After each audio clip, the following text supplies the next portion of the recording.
নিজে করি for class 10 question number 18 page number 301 প্রয়োগ 18 প্রমাণ করি যে tan square 60 minus 2 sine 60 equal 3 minus cot square 3 minus cot 30 degree.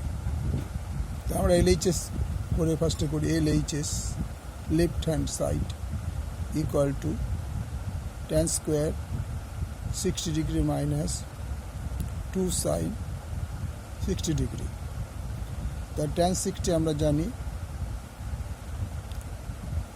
√3, যেহেতু tan স্কোয়ার ছিল সেই জন্য √3, আর tan 60 হচ্ছে √3/2 মাইনাস 2 ইন্টু √3/2। তাহলে এই 2 কেটে গেল। তাহলে এখানে আমরা এটা স্কোয়ার করলে √3 দিয়ে যদি গুণ করি মাল্টিপ্লাই করে 3 মাইনাস √3। ওকে, এবার RHS-এ চলে যাই।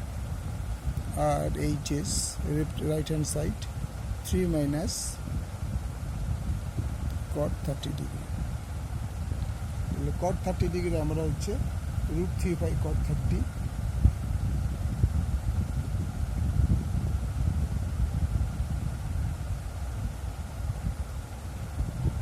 3 মাইনাস √3, যেহেতু cot 30 √3, তাহলে LHS is equal to RHS proved. LHS equal to RHS proved. ওকে, ভালো লাগলে লাইক করবে, শেয়ার করবে, সাবস্ক্রাইব করবে।